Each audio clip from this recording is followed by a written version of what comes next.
I boarded the cargo vessel Northern Passage at Dutch Harbor, Alaska, with my duffel bag slung over my shoulder as the harsh Bering Sea wind struck my face. The cold hit me like a physical blow, cutting through my jacket despite the layers I'd packed for this job. The wind carried the smell of salt, fish, and diesel, the unmistakable scent of a working harbor. The Northern Passage wasn't what you'd call pretty.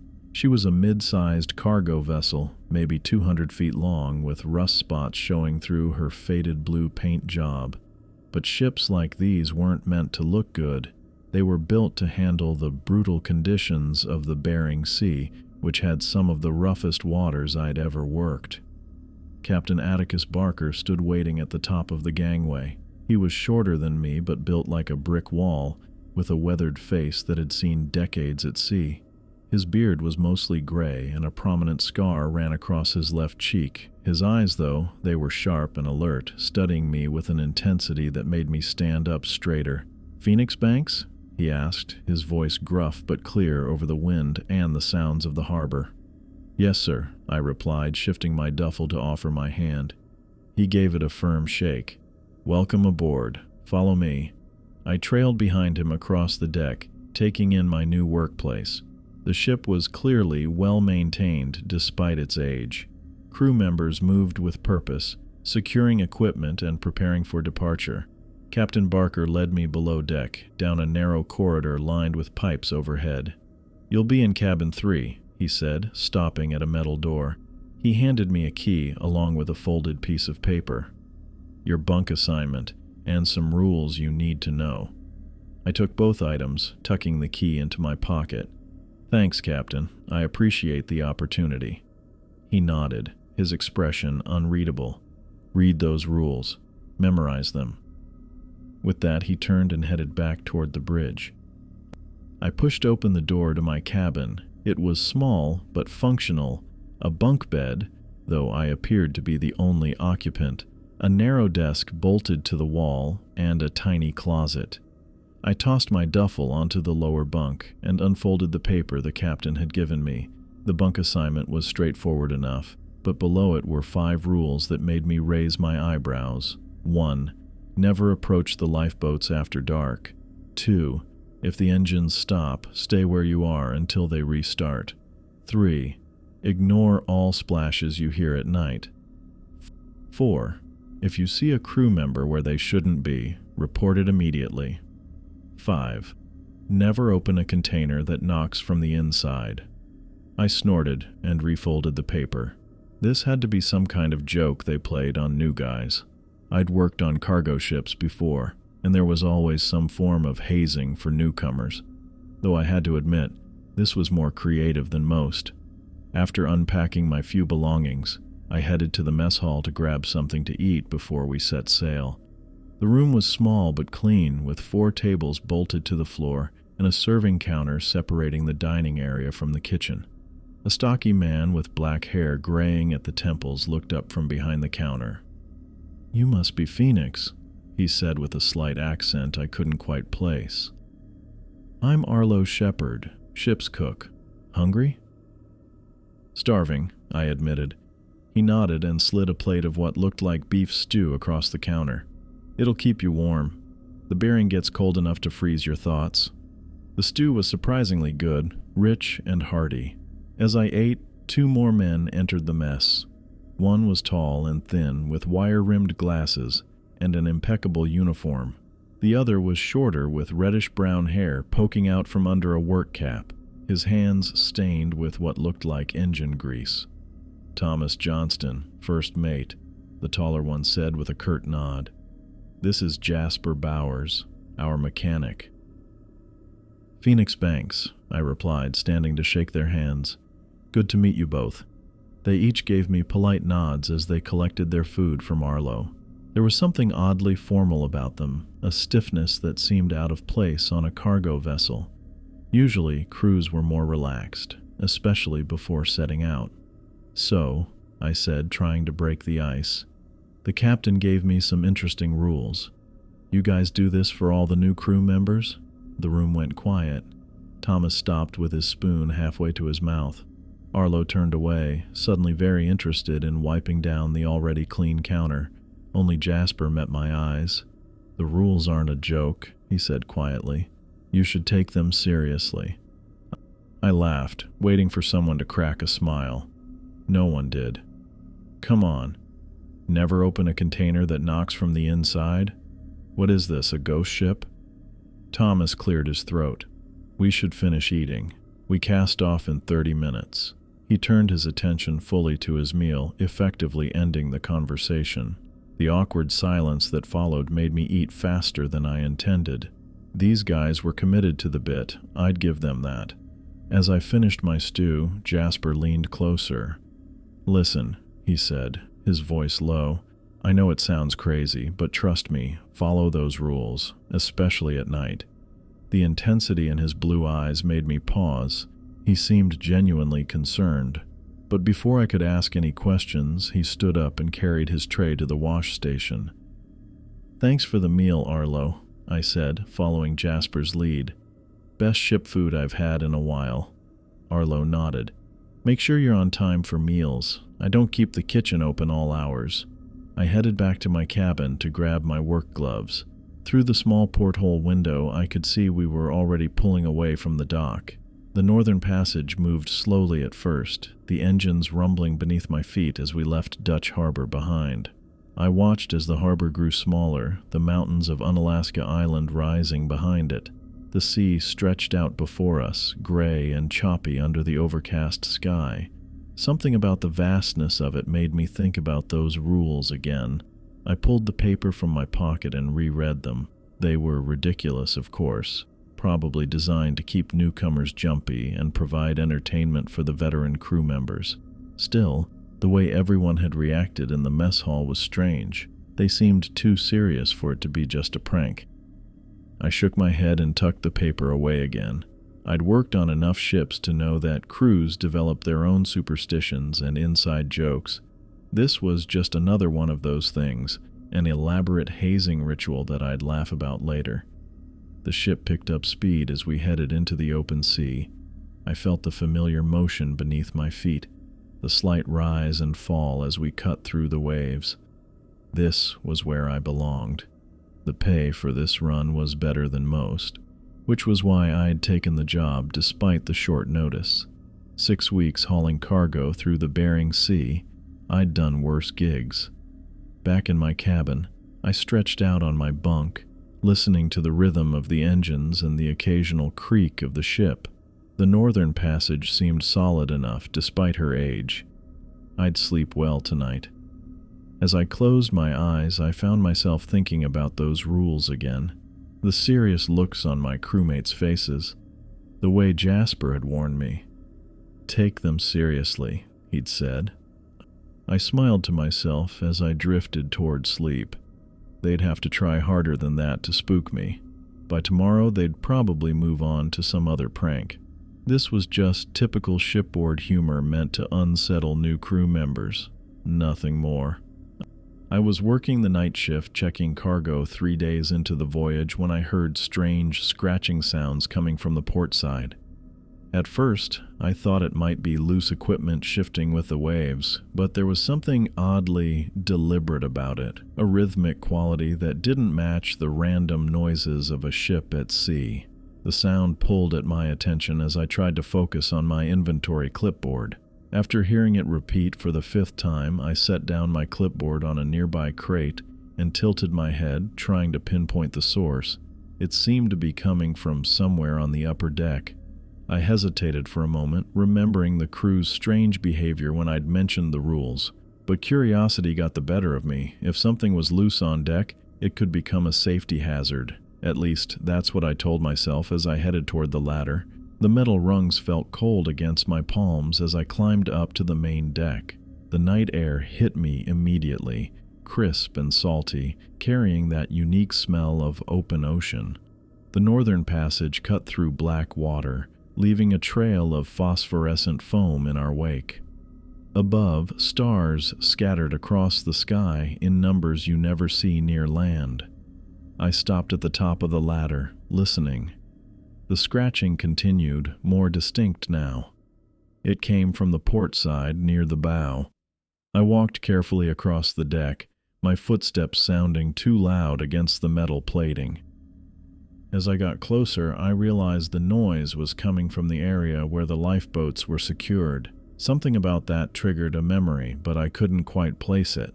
I kept moving forward, staying close to the ship's superstructure where shadows would hide me.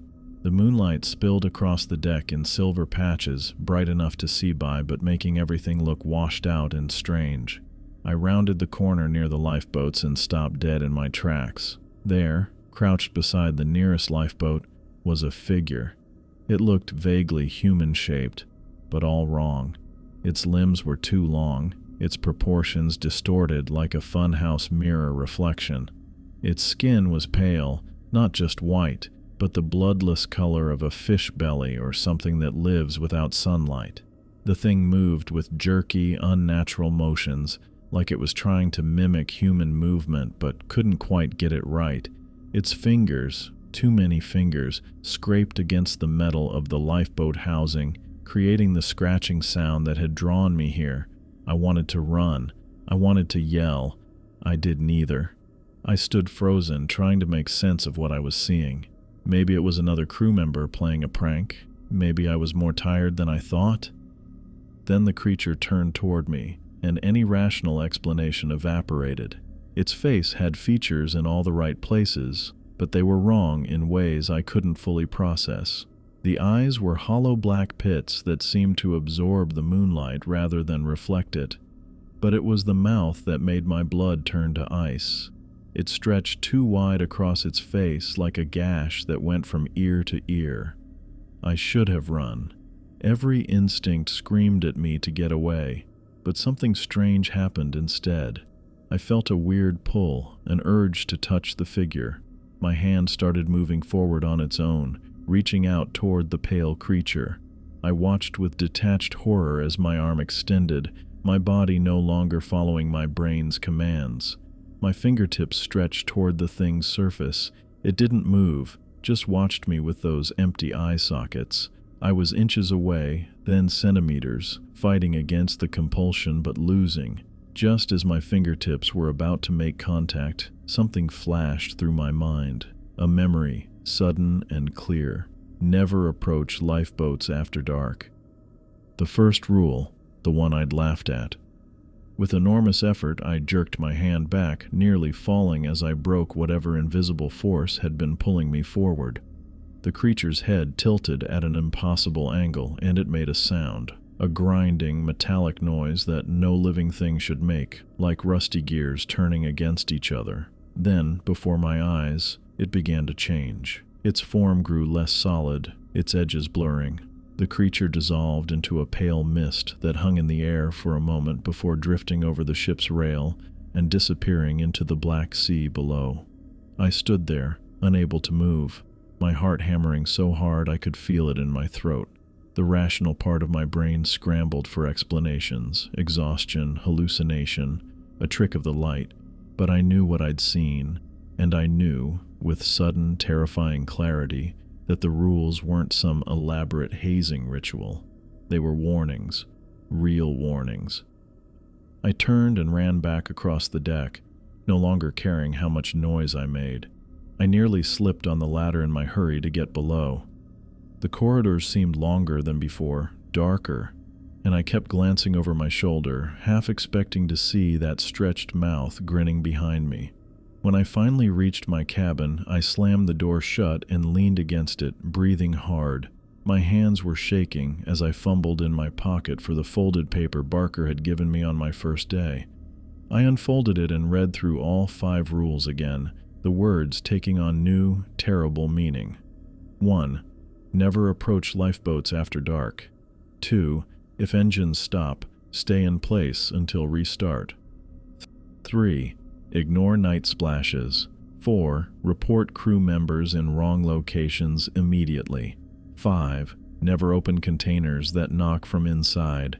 I sank onto my bunk, still clutching the paper. I'd almost broken the first rule. I'd almost touched that thing. What would have happened if I had? What would have happened if I hadn't remembered the rule in time? The other rules now seemed equally important, equally deadly. What made splashes at night that we were supposed to ignore? Why would the engines stop? What could be in the containers that knocked? I sat there for a long time, listening to the normal sounds of the ship, the hum of the engines, the creak of metal, that now seemed like thin protection against whatever waited outside. I understood now why the crew had reacted the way they did when I joked about the rules. They knew. They all knew. And now, so did I. I found myself in the cargo hold during a violent storm 2 nights later when the ship's engines suddenly died. The steady hum that had become so familiar over the past week cut out with a sputtering whine, leaving an eerie vacuum of sound. My clipboard slipped from my fingers and clattered to the metal floor. The northern passage listed to one side, then righted itself. I grabbed onto a nearby cargo strap to steady myself as the ship drifted helplessly in the water. Without the engine's constant noise, an unsettling silence took over, broken only by the howling wind and crashing waves that slammed against the hull with frightening force. "Hello?" I called out, my voice sounding small in the cavernous space. No answer came back, just the groaning of the ship's frame as it fought against the storm. I took a step toward the exit ladder, then stopped. Rule number 2 from Captain Barker's list flashed through my mind. If engines stop, stay in place until restart. After what I'd seen by the lifeboats, I wasn't taking any chances. I backed up against a large metal container and slid down to a sitting position, deciding to wait it out exactly where I was. The ship pitched again, and I braced myself against the container. That's when I heard it. A disturbing scraping sound from the deck above. Something was moving up there, dragging across the metal surface of the ship. The noise was methodical, deliberate, starting near the bow and working its way toward the stern. I held my breath and listened harder. The scraping was accompanied by wet, sliding sounds that made me shudder. Whatever was up there was heavy, much heavier than any crew member. Each movement produced a horrible screech of something hard against metal. My mind raced through possibilities. Equipment that had broken loose in the storm? Some kind of emergency procedure I hadn't been told about? But then I heard something that killed those rational explanations. A deep, rhythmic hissing breath that rose and fell between the scraping sounds. It reminded me of coils of rope being dragged across the deck, except rope didn't breathe. I pressed my back harder against the container, trying to make myself as small as possible. The thing above me paused directly overhead. The metal ceiling creaked under its weight. I could hear it breathing, in and out, in and out. A wet, raspy sound that didn't belong to anything human. My heart hammered in my chest as I stared up at the ceiling, half expecting it to tear open. The scraping resumed, moving toward the stern now, each drag punctuated by that horrible breathing. For what felt like hours but was probably closer to 20 minutes, I sat frozen in place, listening to the thing circling the deck above. The storm continued to rage, waves crashing against the hull, but all I could focus on was the creature overhead. Then, without warning, the engine sputtered back to life. The familiar vibration returned to the floor beneath me, and the constant hum filled the air again. Almost immediately, the scraping sound stopped. I waited, hardly daring to breathe. Nothing. Just the engines and the storm. Even with the engines running again, I didn't move. I stayed pressed against that container until my legs went numb and my back ached. Only when I heard the first crew members moving around the ship did I finally stand up, my joints protesting after hours in the same position. I didn't tell anyone what I'd heard. Who would believe me? Instead, I finished my shift in silence and returned to my cabin, where I lay awake until morning, replaying those terrible sounds in my mind. When dawn finally came, I ventured onto the deck. The storm had passed, leaving behind a gray, choppy sea and overcast skies. I walked carefully around the perimeter, checking for any sign of what I'd heard during the night. Near the starboard rail, something caught my eye, a flash of color that didn't belong on the metal deck. I knelt down for a closer look and found what appeared to be a large scale. It was iridescent, catching what little light filtered through the clouds and reflecting it back in shimmering blues and greens. The scale was the size of my palm, thick and hard with a serrated edge that looked razor sharp. I picked it up carefully, turning it over in my hands. It didn't match any sea creature I'd ever seen or heard of. Too large for a fish, wrong shape for a turtle. It looked almost reptilian, but what kind of reptile lived in the frigid Bering Sea? I found more scales scattered along the rail, a trail of them leading from bow to stern, exactly the path that the scraping sound had followed during the night. Each one matched the first, some even larger, all with the same iridescent shimmer and sharp edges. I pocketed one of the smaller scales and continued my search, finding strange marks on the deck, long scratches in the metal that hadn't been there before, as if something immensely heavy had been dragged across it. "Banks, what are you doing?" I turned to find Thomas Johnston standing behind me, his wire-rimmed glasses catching the gray morning light. "I found these on the deck," I said, pulling the scale from my pocket and holding it out to him. "Do you know what kind of creature they're from?" Thomas's normally composed face changed instantly. His eyes widened behind his glasses, and he snatched the scale from my hand with surprising speed. "Where did you find this?" he demanded, his voice tight. I pointed to the rail. "There are more over there. They're all over the deck, actually. I think something was on the ship last night during the engine failure." Thomas looked at the scale in his hand, then at me. His expression hardened. "The engines malfunctioned. That's all. Sometimes in rough seas, we get debris washing onto the deck." "Debris?" I questioned. "Those are scales, and they match the path of something I heard moving across the deck when the engines were out." Thomas's jaw tightened. "You were in your cabin last night." It wasn't a question, but a statement, almost an order. "No, I was in the cargo hold when the engines died. I stayed there because of rule number 2. Something like approval flickered across Thomas's face, quickly replaced by concern.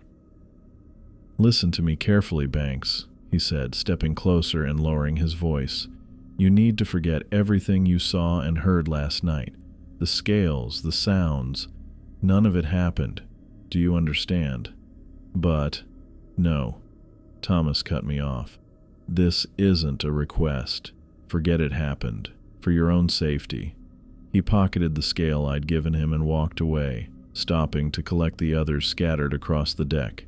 I watched as he gathered each one, his movements precise and practiced, as if he'd done this before. I stood there long after Thomas had disappeared below deck, staring at the scratches that remained on the metal surface. The evidence was being removed, but I couldn't unsee what I'd seen or unhear what I'd heard. Whatever had visited the Northern Passage during the engine failure, it wasn't part of any ocean ecosystem I knew of, and whatever it was, the crew, or at least Thomas, knew about it and was determined to keep it secret. I was checking inventory the following week when I heard a splash from the starboard side. The sound was distinct, a heavy object hitting the water, cutting through the constant background noise of the ship's engines and the sea against the hull. My head snapped up from the clipboard I'd been marking. My first instinct was to investigate.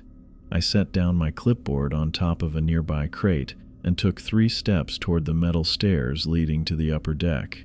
Then I stopped cold, my hand on the railing. Rule number 3, ignore night splashes. The rules weren't jokes. I'd learned that lesson when I'd seen that thing by the lifeboats. My hand tightened on the cold metal of the stair railing as I debated with myself.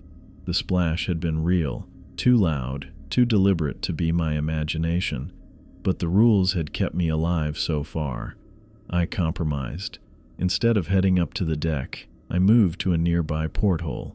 It was small and grimy, but I could see a portion of the starboard side from my position. I wiped the salt spray from the glass with my sleeve and pressed my face close. That's when I saw him. Jasper Bowers stood at the ship's edge, facing outward toward the black water. He wasn't moving, not at all. No shifting of weight, No adjustment for the ship's motion. Nothing. His posture was wrong, too. His back was ramrod straight, arms hanging at his sides like they weren't even part of his body. He leaned forward at an angle that defied balance, as if some invisible force was holding him in place while gravity tried to claim him. "Shit," I whispered, pulling back from the porthole. This wasn't right. Jasper looked like he was about to pitch headfirst into the sea. I glanced at my clipboard, thinking about the rules. Was this covered by Rule 3? No. Rule 3 was about splashes. This was different. This was a crew member in danger. Rule 4 flashed in my mind. Report crew members in wrong locations immediately, but there wasn't time. At the angle Jasper was leaning, he could go over any second. I bolted for the stairs, taking them 2 at a time. The metal clanged under my boots as I raced up to the main deck. The night air hit me, cooler than below, carrying the scent of salt and diesel. The deck lights cast yellow pools between long shadows. Jasper hadn't moved. He still stood at the rail, leaning forward at that impossible angle, staring down at the water. I couldn't see his face, just the back of his head, but something about his stillness made my skin crawl. I crossed the deck quickly, my footsteps loud in the night.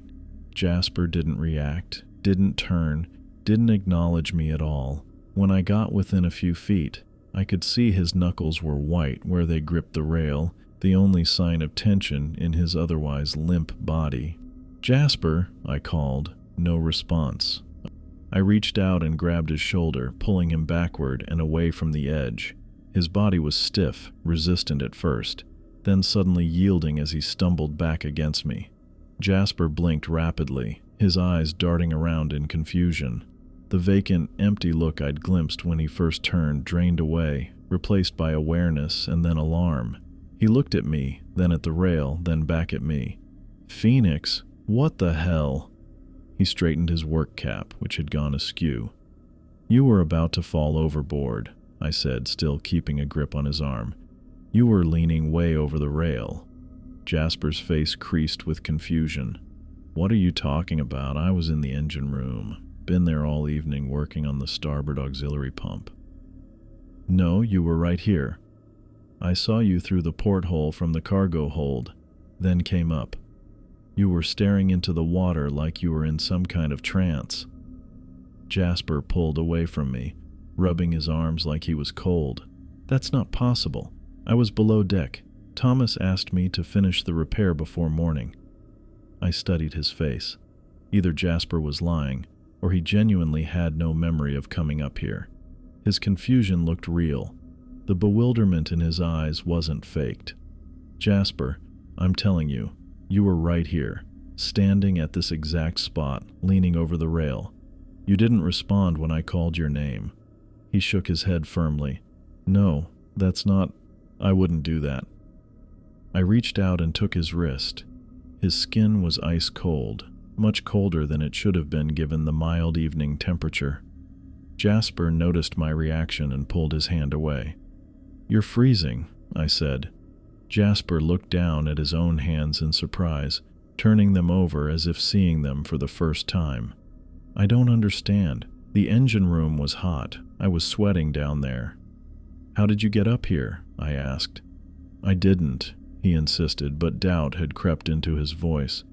"I was checking the pressure gauges on the auxiliary system, then..." His voice trailed off and he looked around the deck as if seeing it for the first time. "Then you were grabbing me. Here." I let that sink in. "You don't remember walking up to the deck? Coming to the rail?" Jasper shook his head slowly. "No, nothing." He looked over his shoulder at the dark water beyond the rail, and I saw a flash of fear cross his face.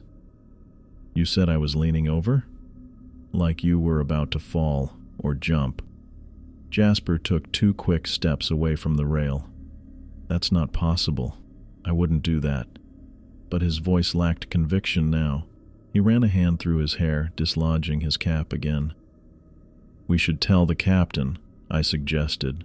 "No." Jasper's response was immediate and forceful. "No, don't tell anyone about this, especially not Barker."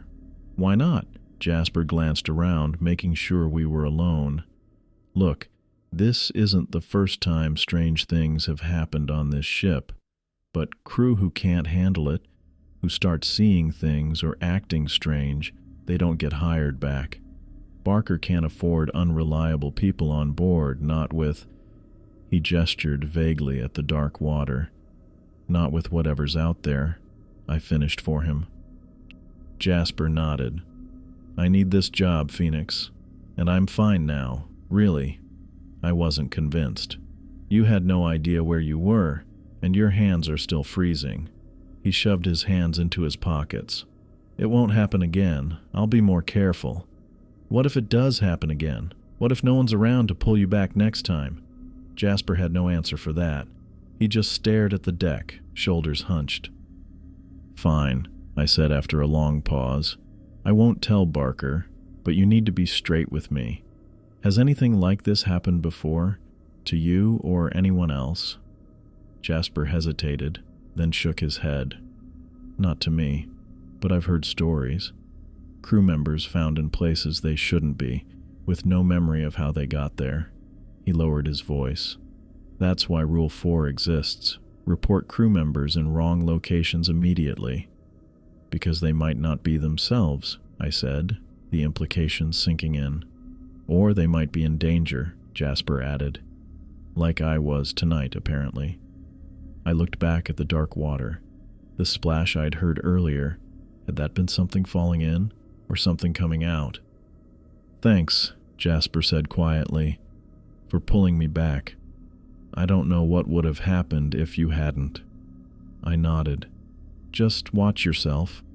Maybe stay below deck at night for a while. Yeah. Jasper adjusted his cap one more time and looked toward the hatch leading below. I should get back to that repair. Want me to walk with you? I offered. He shook his head. I'm fine now, really. I watched him cross the deck, his steps a little too quick, his shoulders a little too tense.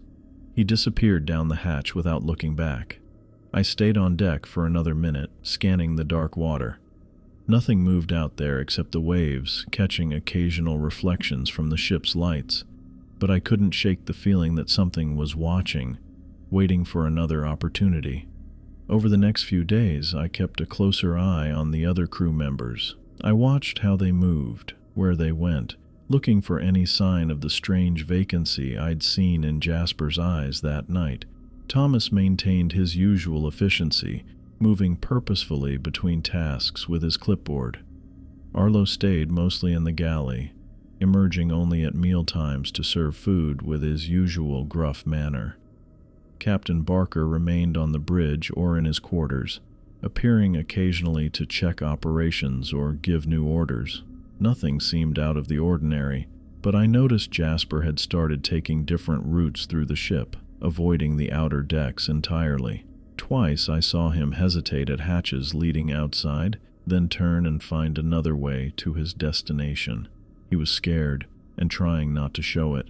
I kept my promise and didn't tell anyone about what happened, but I started carrying the paper with the 5 rules in my pocket at all times, occasionally taking it out to read them over. The rules had kept me alive so far. I just hoped they'd be enough to protect all of us from whatever was out there in the dark water, calling to us with splashes in the night. I went down to the engine room 4 days later to deliver a message to Jasper about a mechanical issue. The narrow stairwell creaked under my weight as I descended, the air growing warmer with each step. The constant rumble of the engines grew louder, vibrating through the metal handrail as I gripped it. The engine room stretched before me, a maze of pipes, valves, and humming machinery.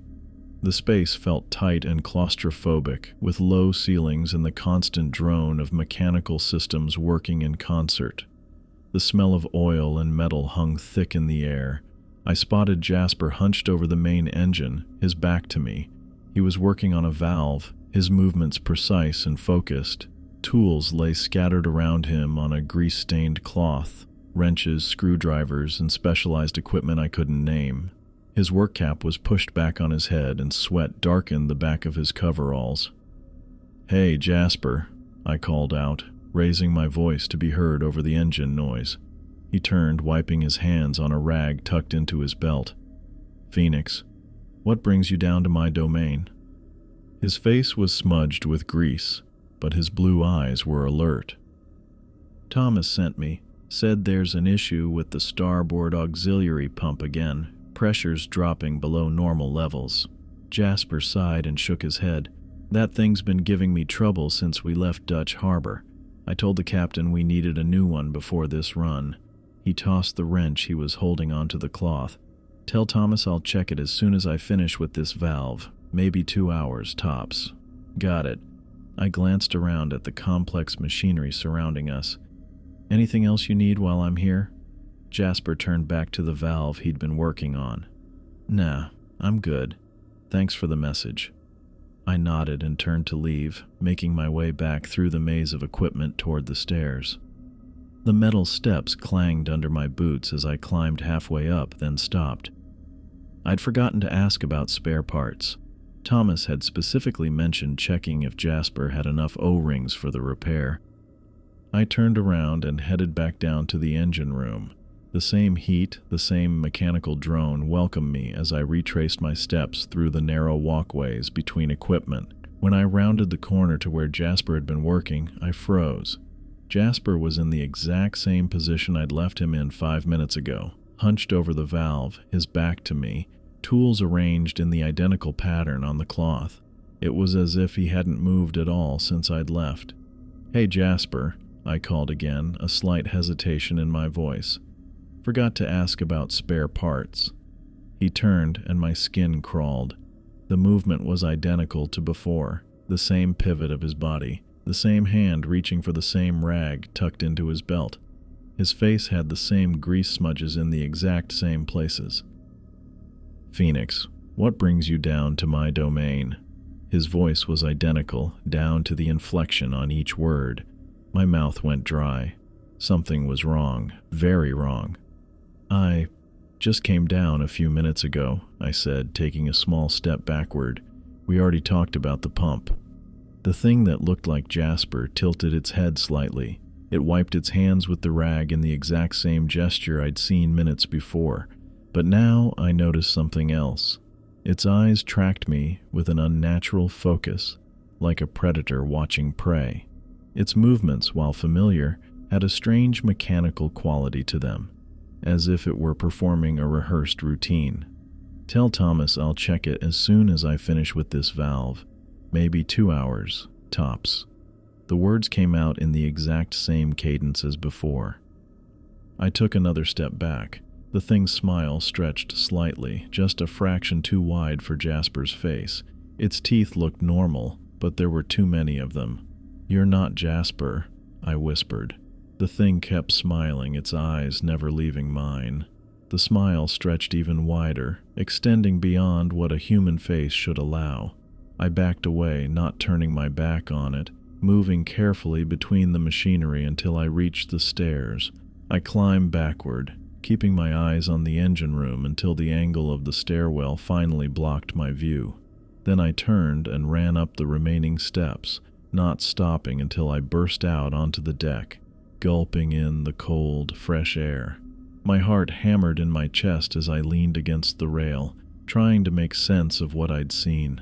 The open sky and rolling waves helped ground me, pulling me back to reality after the nightmarish encounter below. "Phoenix, you okay?" Thomas called from across the deck. He was standing near the bow, clipboard in hand.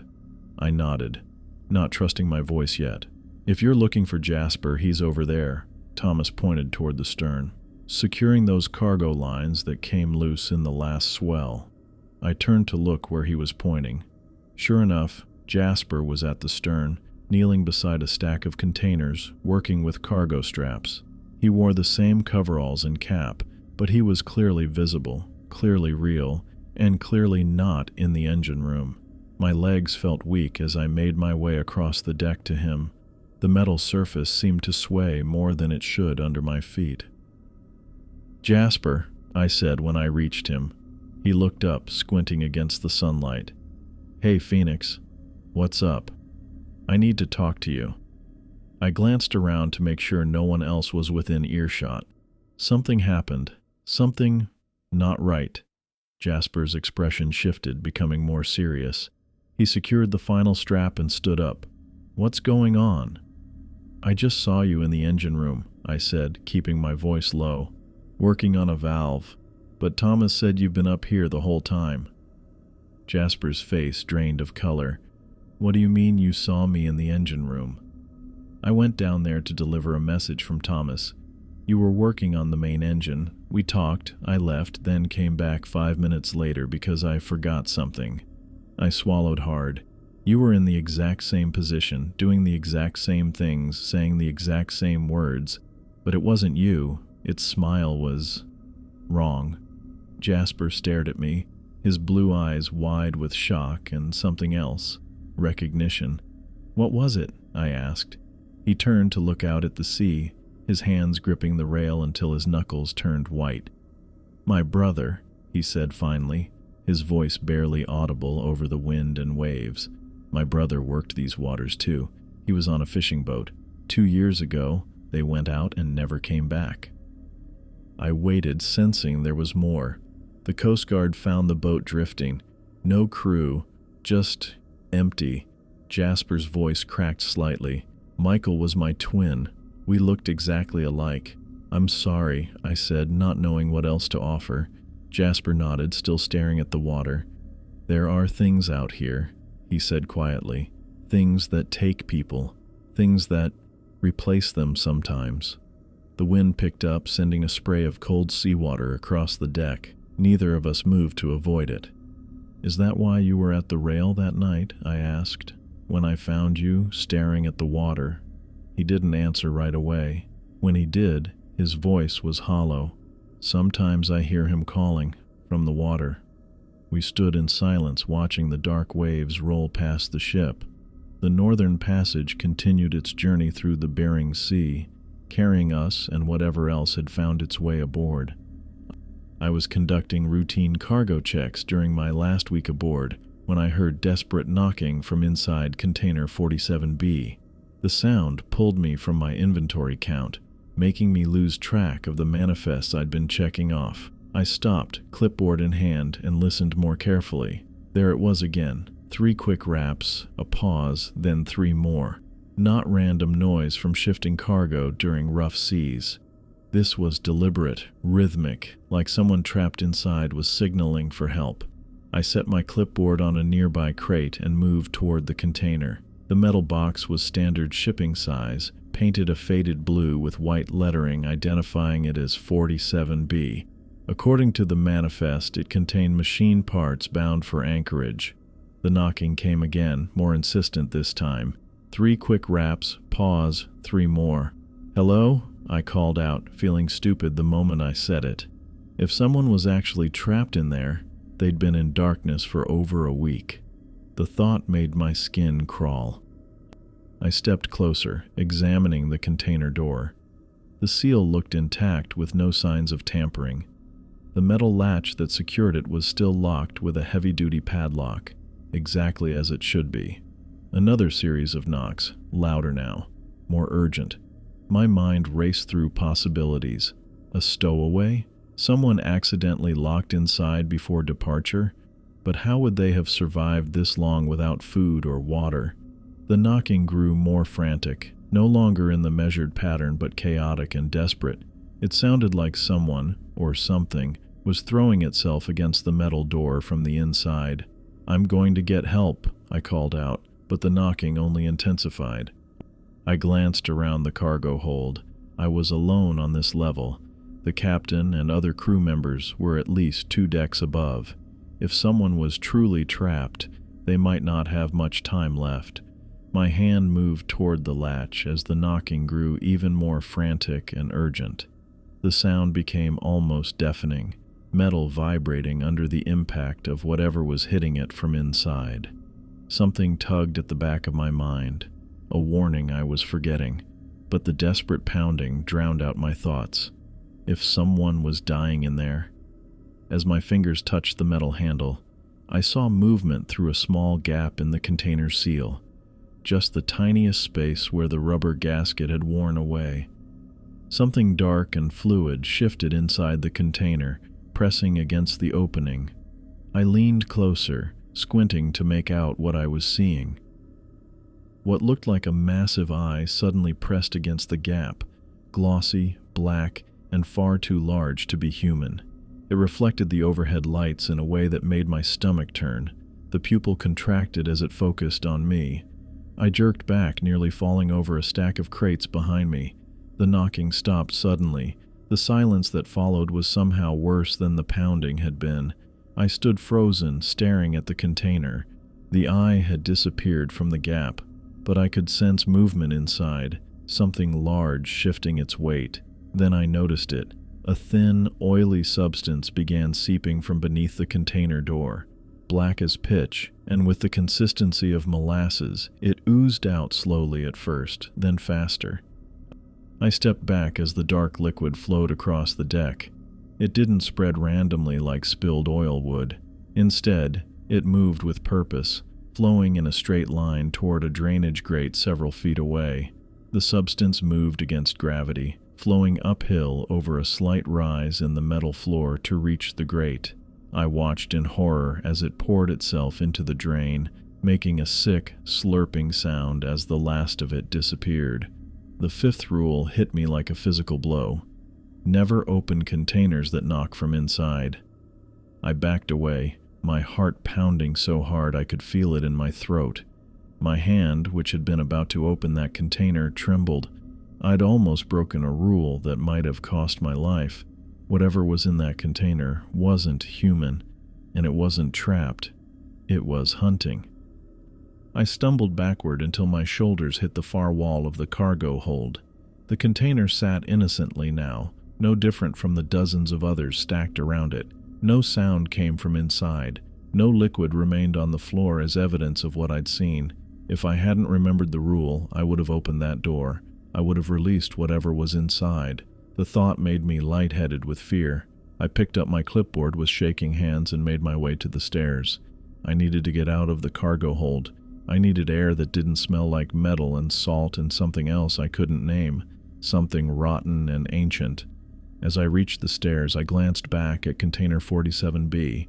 The manifest said machine parts, but I knew better now. There was something alive in there, something that knew how to mimic human signals for help, something that could make itself liquid and flow against gravity, and it was coming with us all the way to Anchorage.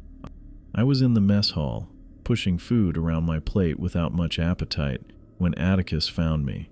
His footsteps were heavy on the metal floor as he approached, but I didn't look up until his shadow fell across the table. "Banks," he said, his voice low and gravelly. I lifted my head, trying to steady my hands as I set my fork down. The trembling was subtle, but Atticus noticed immediately. His eyes narrowed as he took in my pale face. "Come with me," he ordered, not waiting for a response before turning and walking toward the door. I abandoned my half-eaten meal and followed him through the narrow corridors. We passed several crew members who nodded respectfully to the captain but said nothing. The ship hummed around us, the familiar vibration of engines that had once seemed comforting now feeling like the pulse of something alive and waiting. Atticus led me to a part of the ship I hadn't visited before. He stopped at a door near the end of a corridor, pulled a key from his pocket, and unlocked it. He gestured for me to enter. "Captain's quarters," he explained as I stepped inside. The room was larger than my cabin, but still modest. A neatly made bunk was pushed against one wall. A small desk occupied the corner, covered with charts, logbooks, and navigational equipment. A shelf held a few personal items, a worn paperback novel, a small wooden box, and a framed photograph I couldn't make out from where I stood. Atticus closed the door behind us and pointed to a chair near the desk. "Sit." I lowered myself into the chair while he remained standing, his broad shoulders blocking the door. "You've seen something," he said. It wasn't a question. I opened my mouth to deny it, then closed it again. There was no point lying. My face and hands had already given me away. "Yes," I admitted. Atticus nodded slowly, as if he'd expected nothing less. He moved to his desk and opened a drawer, pulling out a bottle and 2 small glasses. He poured a finger of amber liquid into each and handed one to me. "Drink," he instructed. The whiskey burned going down, but it helped steady my nerves. Atticus took a seat on the edge of his bunk, facing me directly. "The Northern Passage," he began, his voice taking on a tone I hadn't heard before. "Sales routes where the ocean is deeper and older than most places." I took another sip of whiskey, feeling the warmth spread through my chest. "These waters harbor things," he continued, "things that have learned to hunt." The captain's weathered face was serious in the cabin's dim light, his scar standing out starkly against his skin. His eyes never left mine as he spoke. "The rules I gave you when you came aboard, they're not suggestions or superstitions. They're survival instructions." I thought about the folded paper I now carried with me everywhere, the 5 rules that had seemed like a joke just days ago. "What happened to the people who broke them?" I asked, though part of me didn't want to know. Atticus's expression darkened. "They vanished, just gone. We'd find their belongings in their cabins, sometimes strange marks on the deck. Nothing else." He stood and walked to his shelf, picking up the wooden box I'd noticed earlier. When he opened it, I saw it contained folded papers similar to the one he'd given me, but these were yellowed with age. "These rules weren't invented by me," he said, carefully removing one of the papers. "They were written in the blood of those who learned the dangers too late."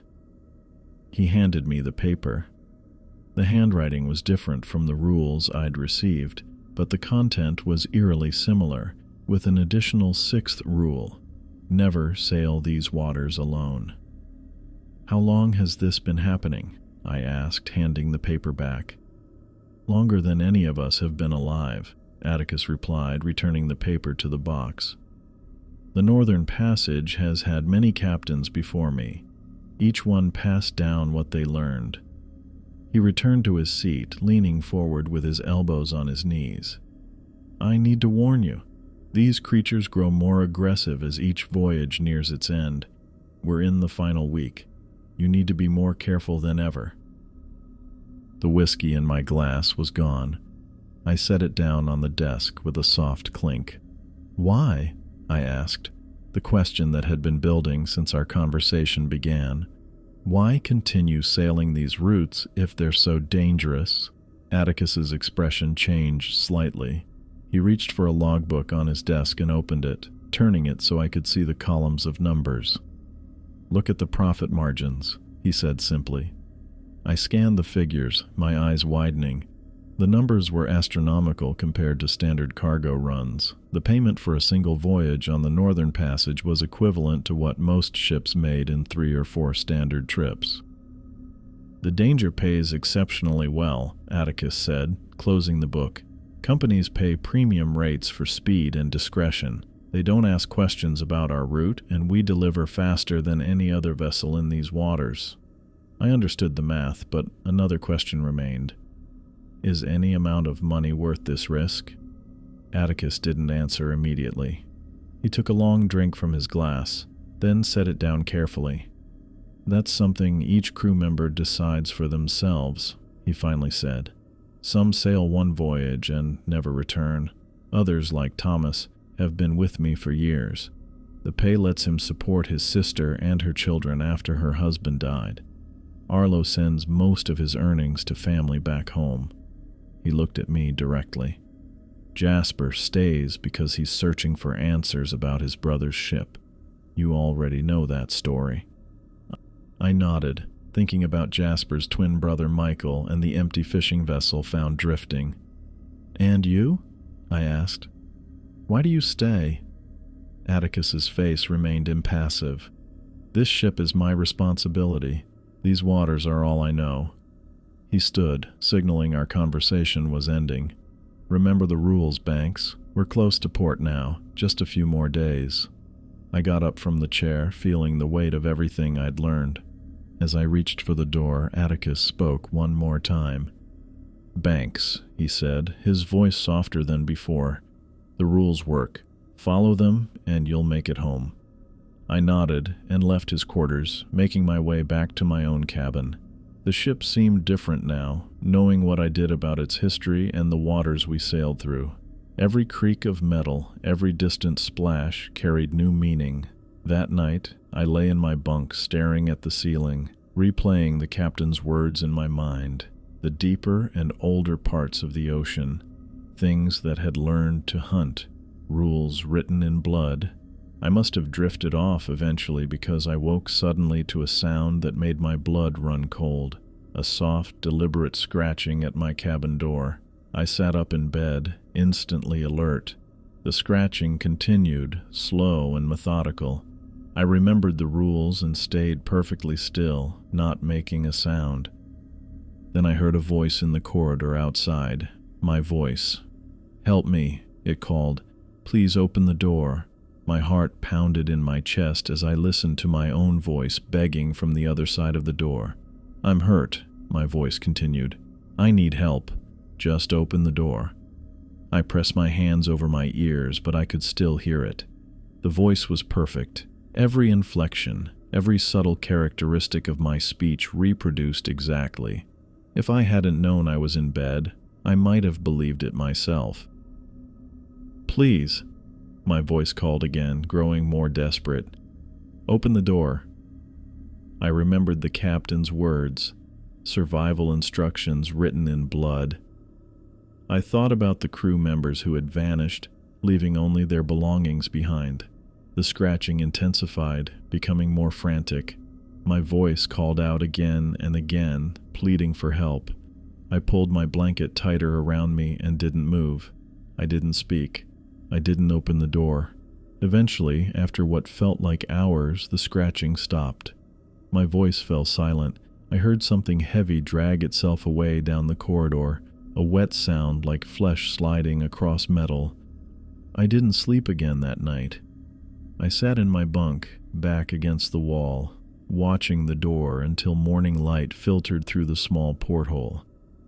I stood watch on deck during my final night aboard, having fully memorized and respected the rules. The northern passage cut through the water with steady purpose, the rhythm of the engines below a constant reminder that we were heading home. 5 days had passed since my conversation with Atticus, and I hadn't broken a single rule since. The seas were calm tonight, almost unnaturally so. No whitecaps, just gentle swells that barely rocked the ship. I gripped the cold metal railing, my eyes fixed on the point where the bow sliced through the black water. The ship's lights cast a weak glow that extended maybe 20 feet into the darkness before being swallowed completely. Something moved in the water to my left. I caught it in my peripheral vision, a disturbance just beyond the light's reach. I kept my gaze locked forward, remembering Rule 3, ignore night splashes. Whatever it wasn't my concern, not if I wanted to make it home. A splash sounded from the starboard side now, followed by another. They weren't random, they had rhythm, like something keeping pace with us. My fingers tightened on the rail, but I didn't turn. I wouldn't turn. The night air filled my lungs as I took a deep breath. I'd volunteered for this watch, though Thomas had given me a strange look when I offered.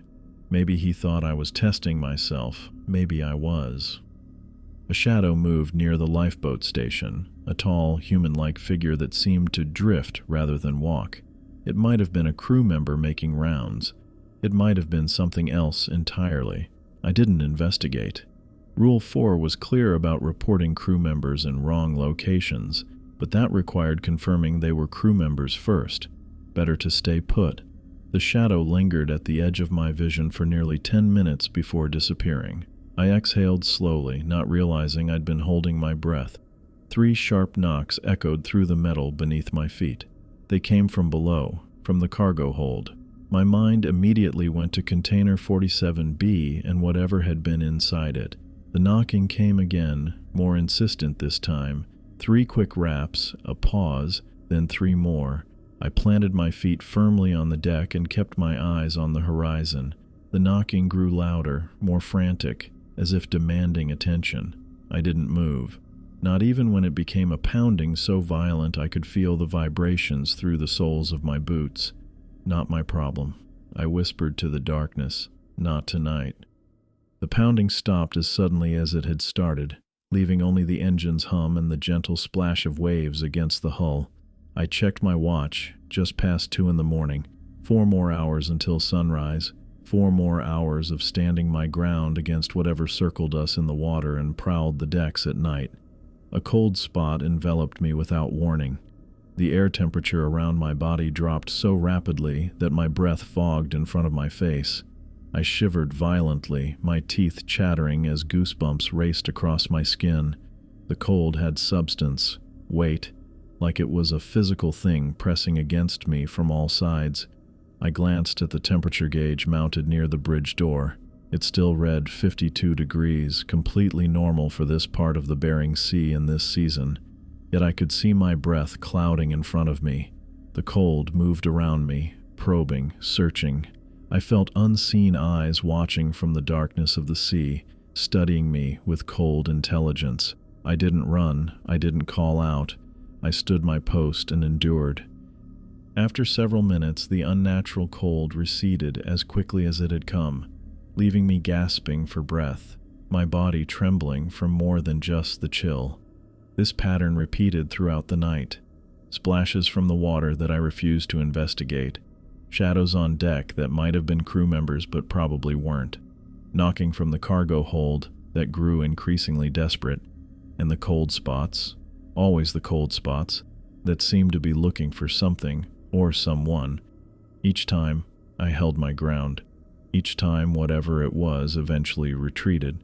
By 4 in the morning, the attacks, because that's what they were, I realized, became more frequent but less intense, like they were growing desperate as our time in these waters drew to a close.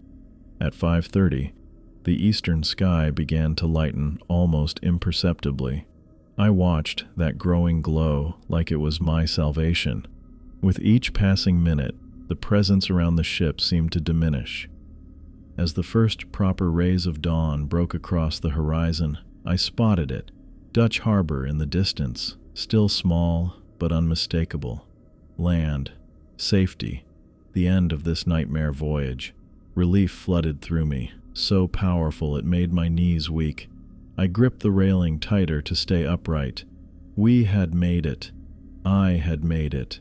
The mysterious creatures that had stalked us throughout the journey seemed to sense our approach to shore. Their presence faded like morning mist burning off in the sunlight. The splashes stopped. The shadows disappeared. The knocking fell silent.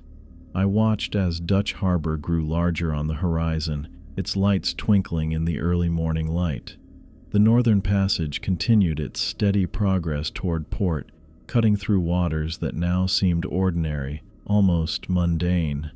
The weight that had pressed down on me for weeks lifted. I took a deep breath of the clean morning air, feeling something close to normal for the first time since boarding the ship. Behind us, the deep waters of the Bering Sea stretched back into darkness. Whatever lived there had retreated for now, back to the depths where ancient things waited for the next ship, the next crew, the next set of rules to test.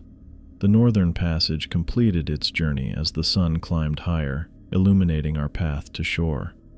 I remained at my post until Thomas came to relieve me, nodding in acknowledgement as he took my place. "We made it," was all he said. "Yes," I replied. "We did." I gathered my belongings as the Northern Passage docked at Dutch Harbor.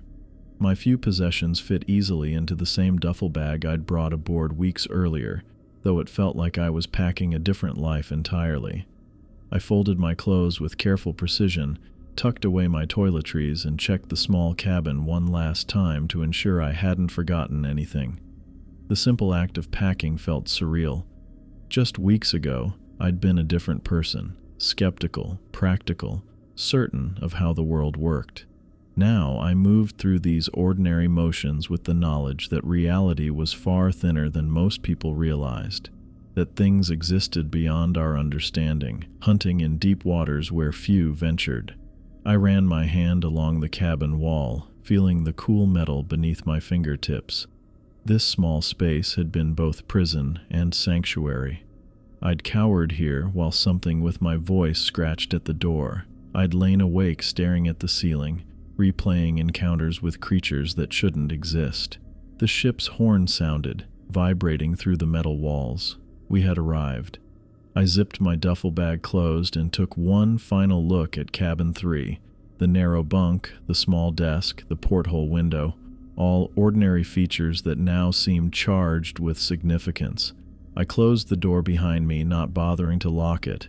The key remained in my pocket alongside the folded paper with the 5 rules I'd once thought were jokes. The corridors felt different as I made my way toward the deck. The oppressive weight that had hung in the air throughout our journey had lifted slightly. Even the metal walls seemed less confining, as if the ship itself sensed our return to civilization. Crew members passed me with lighter steps and easier smiles than I'd seen in weeks. When I emerged onto the deck, the sight of Dutch Harbor spread before me. Solid land, buildings, people going about their normal lives. The morning sun cast everything in clear light, banishing shadows where things might hide. I breathed deeply, filling my lungs with air that smelled of fish, fuel, and humanity rather than ancient salt and fear. Captain Barker stood near the gangplank, watching the docking procedures with his usual stern attention. His weathered face showed no particular relief at our return, but his posture seemed less rigid than it had been at sea. He nodded as I approached. "Banks," he said simply. "Captain," I replied, shifting my duffel to my other shoulder. Atticus extended his hand, and I took it. His grip was firm and calloused, the handshake brief but respectful. "You did well out there," he said, reaching into his coat pocket. "Not everyone does." He pulled out a business card, plain white, with the Northern Passage's name and a phone number. When he handed it to me, I noticed handwriting on the back, a number with significantly more digits than my previous pay rate. "For your next voyage," Atticus said, his gray eyes studying my face. "We can always use good crew who understand the rules." I looked at the card, at the substantial sum written there in neat, precise handwriting. It represented more money than I'd make in 3 standard shipping jobs: financial security, advancement, a cushion against hard times. "Thank you, Captain," I said, slipping the card into my pocket. I didn't say what we both knew, that I would never call that number, never set foot on the Northern Passage again.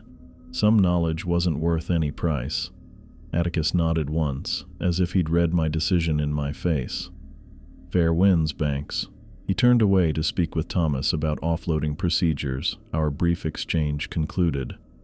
I wondered how many similar conversations he'd had over the years with crew members who'd survived their first and only voyage. I spotted Jasper near the starboard rail, checking something on a clipboard. His movements were quick and efficient, his attention focused entirely on his task. As I approached, he looked up, his face breaking into a genuine smile, the first I'd seen from him in days. "Made it," he said simply. "Yeah," I agreed. "We did." We shook hands, and I felt the same calluses that marked all the crew, men who worked with their hands, who understood machinery and ships and the practical aspects of staying alive. "Will you be back?" Jasper asked, though his tone suggested he already knew the answer. I shook my head. "I think one trip was enough for me." Jasper nodded, his blue eyes understanding. "Most feel that way. Can't blame you." "What about you?" I asked. "Why do you keep coming back? Is it still about your brother?" Jasper looked out toward the water. "Partly, but also," he gestured vaguely at the ship around us, "someone has to know the rules. Someone has to remember what's out there." He looked back at me. "Take care of yourself, Phoenix." I found Arlo in the galley, already cleaning and preparing for the next voyage.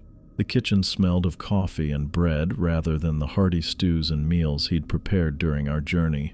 "Leaving us so soon?" he asked with a smile that reached his warm brown eyes. "Time to get back to dry land," I said. Arlo wiped his hands on a towel and came around the counter to shake my hand. "You're a good man, Phoenix Banks. Smart enough to listen when it matters." "Your cooking kept me going," I told him, meaning it. His meals had been one of the few normal comforts during the strange journey.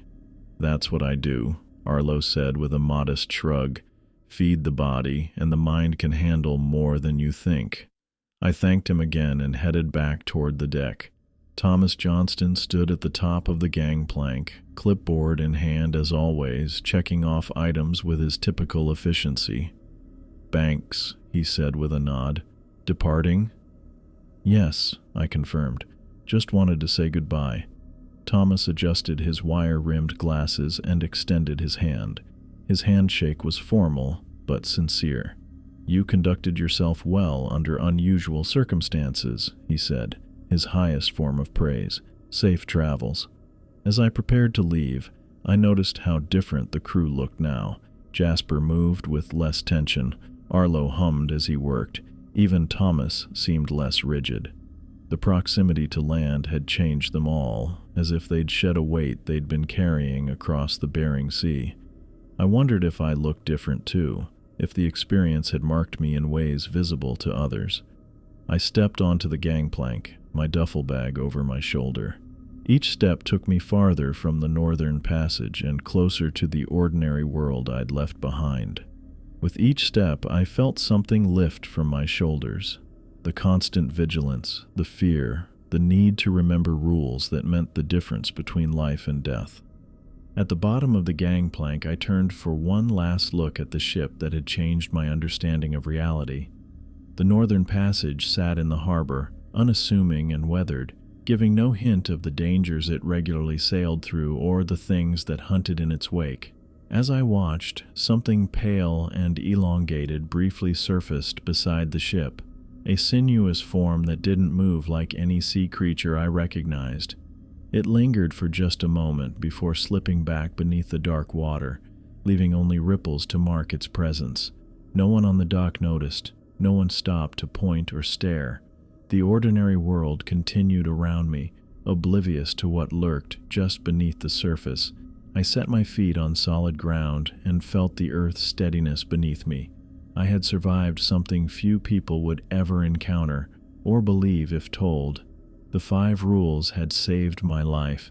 Never approach lifeboats after dark, stay in place if engines stop, ignore night splashes, report crew members in wrong locations immediately, never open containers that knock from inside. Simple instructions that made the difference between life and death. I would never forget them, just as I would never forget the creatures that hunted in the deep waters of the Bering Sea, waiting for those who didn't know better than to follow simple rules. I turned my back on the Northern Passage and walked toward town, carrying with me knowledge that would change how I saw the world forever.